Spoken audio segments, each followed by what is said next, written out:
मेरे मीडिया बंधु जो है, जो मेरे भाई बंधु हैं, सब आप सबको मेरा नमस्कार प्रणाम। हुआ ये है कि अचानक से एकदम से क्यों मीडिया बंधुओं से बात करने की जरूरत पड़ गई, इसके लिए मैं आपको पहले तो कारण बता देता हूँ। आज पर्चा वापसी का अंतिम दिन था, तो आप लोगों ने मुझे लगता है कि कांग्रेस ने, जो मैंने सुना, एक प्रेस कॉन्फ्रेंस बुलाई। अब मैंने उसको सुना जब मुझे समय मिला, क्योंकि मुझे लोग, जनता अपने बीच में चाह रही है। तो मेरा तो ये है कि अब समय में दिक्कत होने लगी है, तो एक जगह से दूसरी जाने में जो समय मिला उसमें मैंने उसे थोड़ा बहुत सुना, पूरा तो सुन भी नहीं पाया मैं ढंग से। तो उसमें उन्होंने कांग्रेस की विचारधारा भी बताई। तो एक तो हम कांग्रेस की विचारधारा पे भी बात कर लेंगे आपसे। हो सकता है कांग्रेस में रहते उन्हें कांग्रेस की विचारधारा ना पता लगी हो, तो हम समझा देते हैं आज उन्हें उस विचारधारा को। दूसरा, ये शहर हमारा है, ये शहर हमारा है। हम सब मिलकर इसको, हमारा सबका है, हम सब मिलकर इसको सुंदर, स्वच्छ और सुरक्षित बनाना चाहते हैं।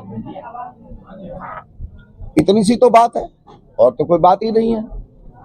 अब हम तो ये कह रहे हैं कि एक मौका मिला है, हमसे मतलब, मेरा हमसे जो मतलब है, हम सब से है, जो हम बैठे हैं सब। हम जनता के बीच में जाके सिर्फ ये कह रहे हैं कि एक मौका मिला है जिसमें, विधायक जी आ गए, एक मिनट।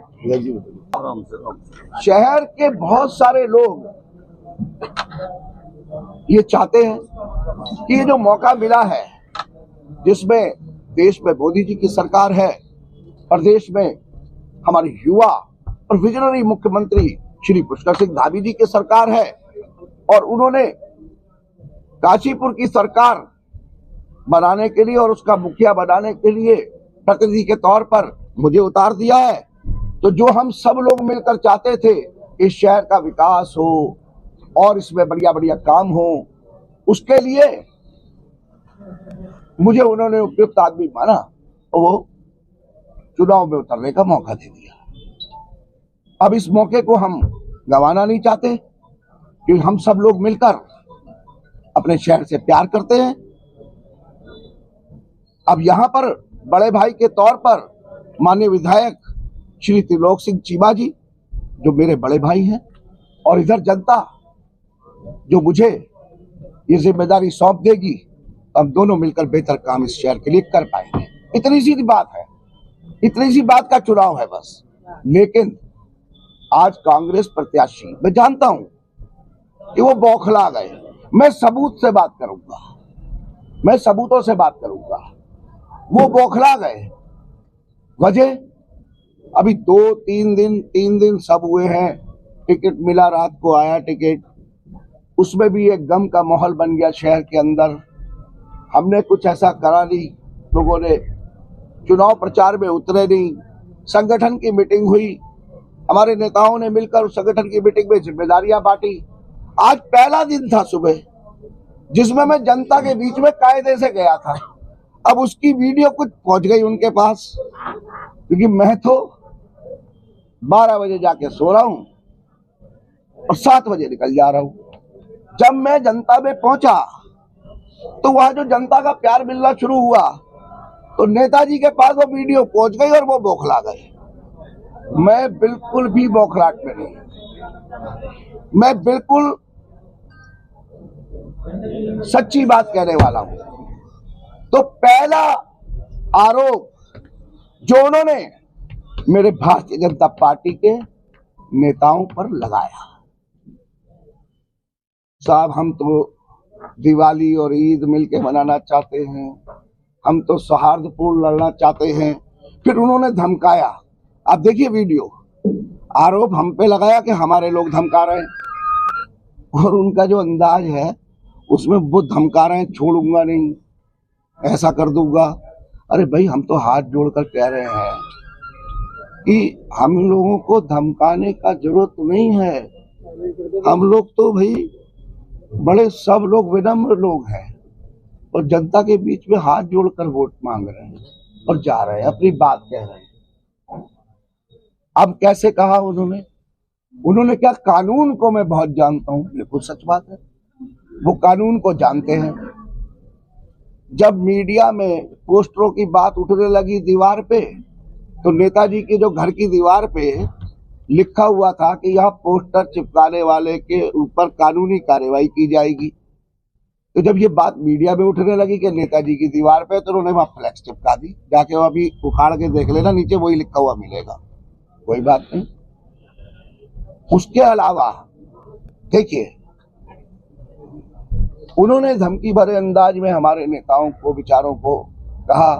उन्होंने मेरे ऊपर जो एक बात कही कि मैंने भी एक फोन करा और उन्होंने ये कहा कि भाई ये मेरी इज्जत का सवाल है। अब भैया आप ही बताओ, ये इज्जत का सवाल कहना, अगर पहली बात तो मैंने ऐसा कहा नहीं, अगर मैंने कह भी दिया होगा तो इज्जत का सवाल है कहना उनके किसी प्रत्याशी को, ये धमकाना है क्या?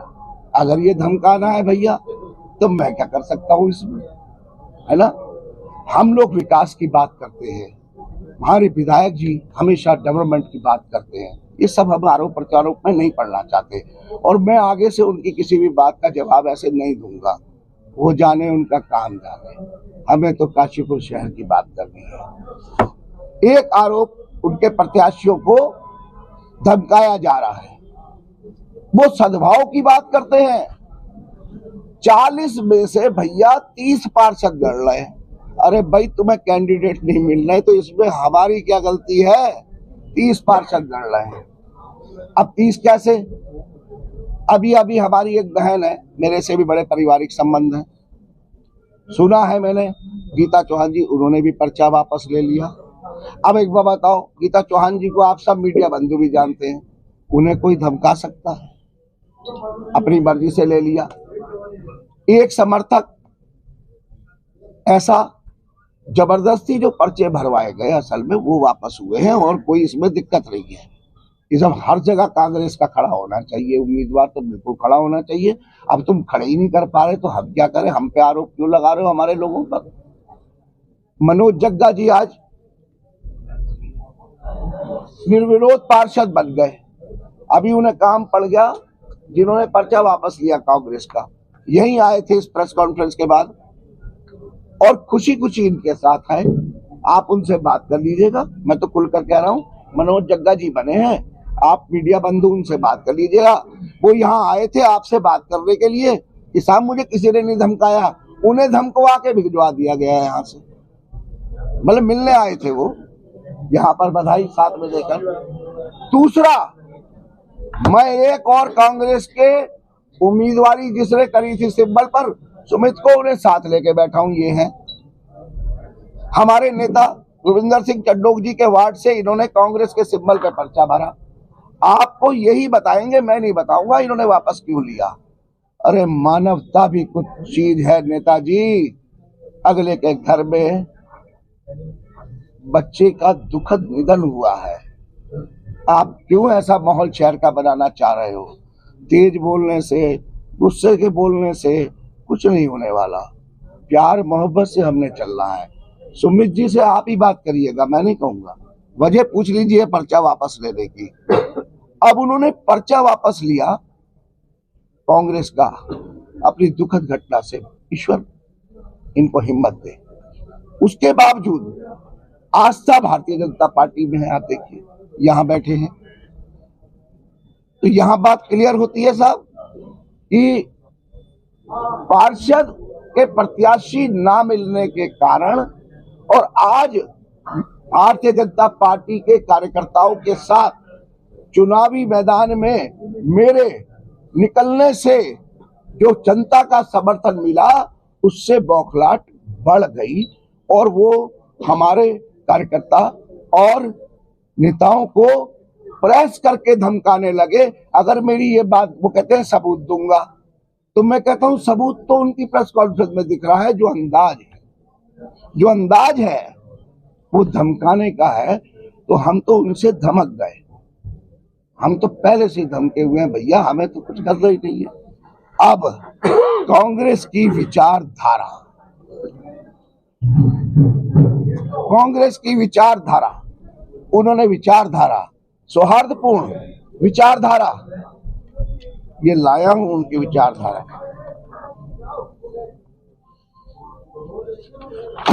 ये एक FIR है, 2021 में हुई है, थाने से ले लीजिएगा। हनीफ गुड्डू, गाय के मांस की FIR, अरेस्टिंग उनकी वाइफ को, जीनत जी को कांग्रेस ने टिकट दिया है, गौ हत्यारे। ये है विचारधारा नेताजी कांग्रेस की। अब हिंदू समाज या सारा समाज इसे स्वीकार करेगा, इस विचारधारा को? अगर वो विचारधारा को स्वीकार करता है तो प्रश्न चिन्ह है, क्या होगा फिर समाज का? मतलब जो गोकुशी का आरोपी है, गोकशी, गाय माता की हत्या, जिन्हें हम पूछते हैं उनकी हत्या, ये सबूत है। वो तो बाद में देंगे ना, जो उन्होंने आरोप लगाए हैं। उसके आरोपी को, उसके परिवार को कांग्रेस का पार्षद का टिकट देना, ये है विचारधारा। अब इसमें भी वो कुछ और कहेंगे फिर, ये हम लोग हिंदू मुस्लिम कर रहे हैं। अरे भाई, ये तो सीधा सीधा है। और कब का है? 2021 की FIR, अभी का नहीं है कि ये तो एक नई चीज आ जाती कि अभी हो गया, ऐसा कर दिया। हमारा कहना यह है, हमारे माननीय विधायक जी भी बैठे हैं, अभी आप सुमित जी से भी बात कीजिएगा। हम सौहार्दपूर्ण वातावरण में चुनाव लड़ रहे हैं। सिर्फ बात इतनी सी है, सरकार भारतीय जनता पार्टी की है, इसलिए आप कोई भी आरोप लगा दीजिए। और इज्जत का सवाल है, कहने को धमकाना कह दीजिए। पहली बात तो कहा नहीं, अगर मान भी लेते हैं ये कह दीजिए। विचारधारा की बात ये हो गई। सुमित जी ये बैठे हैं, मेरी उनसे और पूरी कांग्रेस पार्टी से ये निवेदन है कि जो कह रहे हैं बात सही है। एक शब्द बार बार बोल रहे हैं, गंदगी गंदगी गंदगी। ये क्या भाषा है? गंदगी नहीं फैला। अरे हम तो शहर में अगर कहीं, मैंने क्या कहा बार बार, स्वच्छ, स्वस्थ, सुंदर और सुरक्षित, ये काशीपुर बनाना है, बात डेवलपमेंट की करनी है। तो हम लोग मिलकर आज जो बैठे हैं, उसका मकसद सिर्फ इतना सा है, आरोप प्रत्यारोप में ना पड़ते हुए वो चुनाव लड़े और सामने आए, बिल्कुल बौखलाए ना, शांतिपूर्ण तरीके से बात करें। समाज के अंदर सब सामाजिक लोग हैं, घर परिवार में एक दूसरे के जाते हैं। धमकी भरी भाषा में बात हमारे कार्यकर्ताओं से ना करें और उन्हें ना धमकाएं, बिल्कुल गलत बात है। बिल्कुल सच है, वो एडवोकेट भी है, कानून को हम लोगों से ज्यादा जानते हैं, इसमें भी कोई दो राय नहीं है। तो अगर वो कानून को ज्यादा जानते हैं तो जो उनका अंदाज है, उस वीडियो को वो खुद देखें जो उन्होंने प्रेस करी है, और ये अपने आप डिसाइड कर लें। मेरे भाई की तरह है वो, मैं उनका बड़ा मान सम्मान करता हूँ।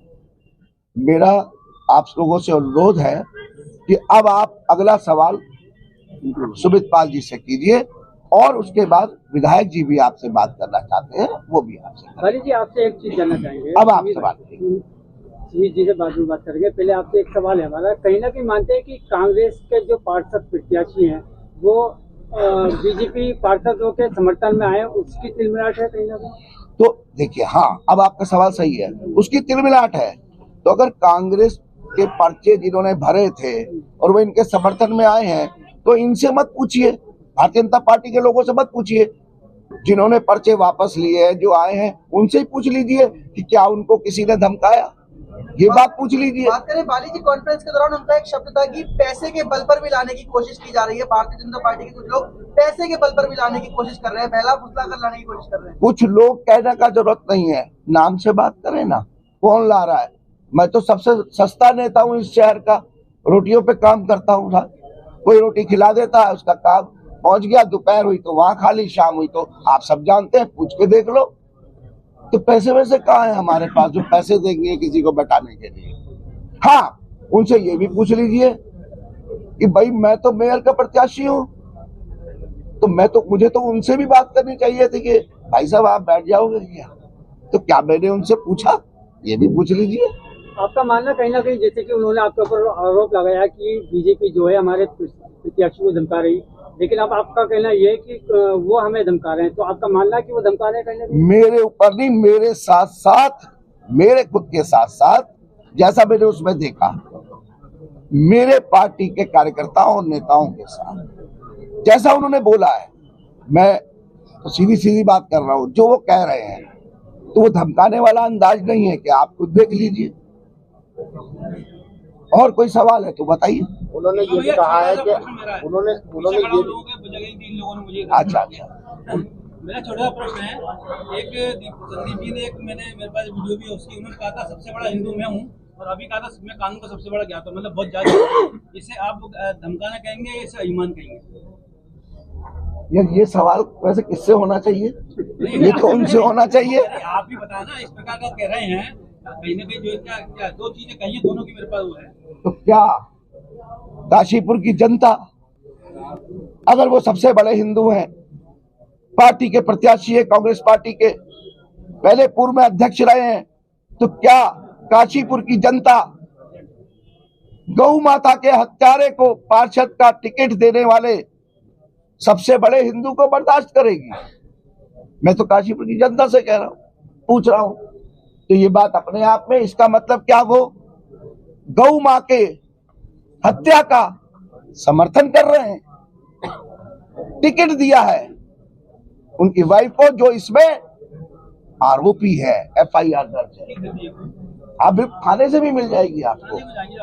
हनीफ गुड्डू नाम है उनका, है वार्ड 27 नंबर वार्ड।